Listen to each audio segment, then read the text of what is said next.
आलिया एक सादा, हंसमुख और थोड़ी सी भोली भाली लड़की थी जिसने हाल ही में शहर के सबसे पुराने और मशहूर कॉलेज में एडमिशन लिया था। इस कॉलेज का माहौल जरा अलग था, लेकिन आलिया अपनी ही मस्ती में रहती थी। कॉलेज के पहले दिन आलिया एक नजर एक लड़के पे पड़ी। काला कोट, बिखरे हुए खूबसूरत बाल, गहरी पुरस्रार आंखें और खामोश सा अंदाज। उसका नाम समीर था। आलिया को पहली नजर में समीर से एक अजीब सी मोहब्बत होगी, लेकिन उसे बिल्कुल अंदाजा नहीं था कि समीर कोई इंसान नहीं बल्कि एक 100 साल पुराना जिन है जो इंसानों के रूप में कॉलेज आता है। आलिया और समीर की आस्ता आस्ता दोस्ती होगी। समीर अक्सर खामोश रहता और आलिया और पुरस्रार अपनी बातें करती रहती। आलिया को लगता था कि समीर जरा शाय किस्म का इंसान है। कुछ महीने बाद कॉलेज की तरफ से तमाम स्टूडेंट के लिए कलर कहा के एक ट्रिप अरेंज किया गया। तमाम बच्चे बसों में गाने गाते और शोर मचाते रवाना हुए। समीर भी सबसे लगभग बस की आखिरी सीट पर बैठा था। आलिया बार बार उसके पास जाकर उसे जबरदस्ती चिप्स और बिस्किट खाने की कोशिश करती। कलर का हार पहुंचकर सब स्टूडेंट पहाड़ी रास्तों झील के गिर्द घूमने लगे। आज मरूफी खूबसूरत मनाजर से लुत्फ अंदोज हो रहे थे। आलिया जोश और खरोश में कुछ ज्यादा ही आगे निकल गई और एक ऊंची ढहलवान वाली पहाड़ी की नोक पर जाकर सेल्फी लेने लगी। समीर ने दूर से देखा, उसे टोका, आलिया वहां से पीछे हो जाओ, पत्थर कच्चे हैं। लेकिन आलिया ने हंसकर कहा, अरे समीर कुछ नहीं होता, तुम भी आओ ना, यहाँ से व्यू बहुत अच्छा है। पहाड़ से गिरना और आलिया को सच्चाई का पता कैसे चलता है। अभी आलिया का जुमला पूरा भी नहीं हुआ था कि उसका पाँव के नीचे से कच्चा पत्थर स्लिप हो गया। समीर, आलिया की एक दर्दनाक चीख फजा में गूंजी। वो सीधी सैकड़ों फुट खाई में नीचे गिरने लगी। नीचे तेज नुकीले पत्थर थे, अगर वो गिरती तो उसका बचना नामुमकिन था। तमाम स्टूडेंट्स और टीचर्स खौफ से चीख उठे। इसी एक सेकंड के 1000वें हिस्से में समीर ने अपनी इंसानी शक्ल की परवाह करना छोड़ दी। आसमान पर अचानक काली घटा छा गई और हवा इतनी तेज चली कि लोग अपनी जगह से हिल न सके।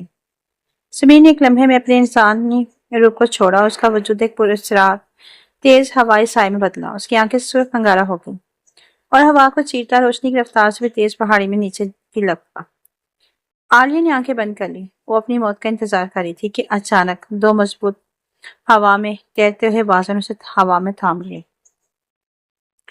आलिया ने डरते डरते आंखें खोली। उसने देखा कि वो और समीर दोनों खाई के बिल्कुल बीचों बीच हवा में तैर रहे हैं। समीर का कद आम इंसानों से बड़ा हो चुका था।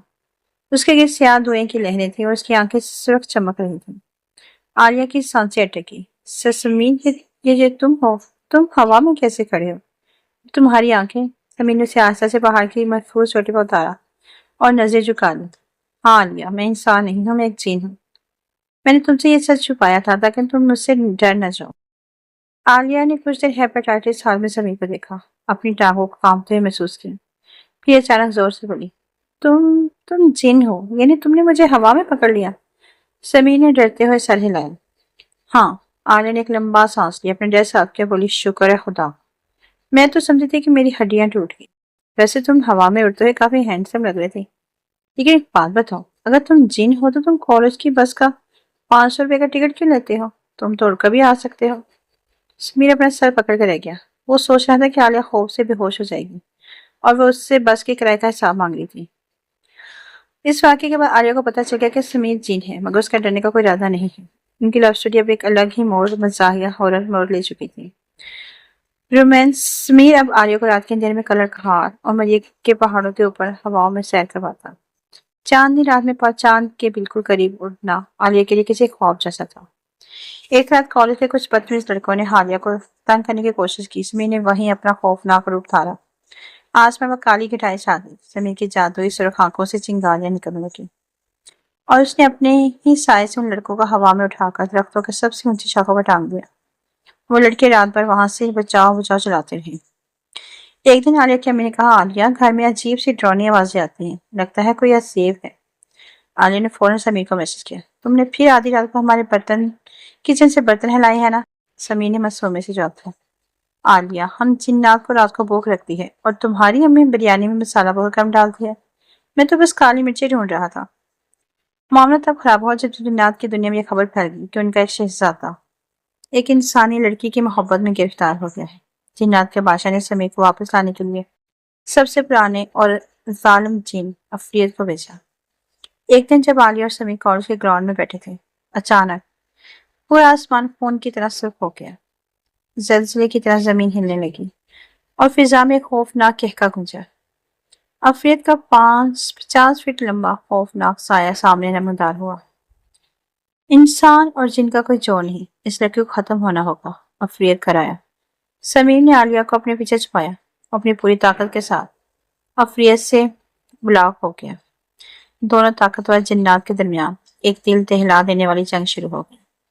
बिजली कड़कने लगी, दरख्त जड़ों से उखड़ने लगे और समीर जख्मी होने लगा क्योंकि अफरीत उससे ज्यादा पुराना और ताकतवर था। आलिया से अपने प्यार को जो तकलीफ में देखा न गया। आलिया ने याद किया कि उसकी दादी ने उसे हिफाजत के लिए एक बोतल में दम किया हुआ पानी दिया था। आलिया ने बगैर डरे वो बोतल निकाली और आगे बढ़कर पूरी ताकत से वो पानी अफरीत के मुंह पर फेंक दिया। अफरीत चीख उठा, अल्लाह ये क्या है?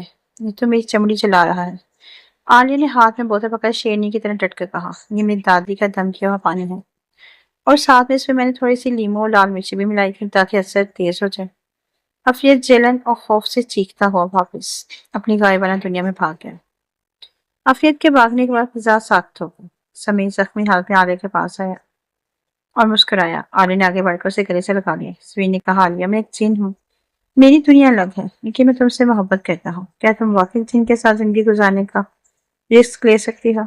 आलिया ने समीर का हाथ थामा, मुस्कुराकर बोली, तुम जैसे भी हो मेरे हो। वैसे भी आजकल के इंसानों से तो तुम्हारी सच्ची मोहब्बत 1000 गुना बेहतर है। बस एक शर्त है। क्या शर्त? आलिया समीर ने हैरत से पूछा। आलिया ने उसके कान में कहा, जब भी मेरे कॉलेज के फाइनल एग्जाम होंगे ना, तो मुझे चुपके से लाइब्रेरी वाले कोने में बैठकर सारे बच्चों जवाब गायबाना तौर पर बताऊंगी। समीर ने अपना सर पीट लिया और दोनों जोर से हंस पड़े।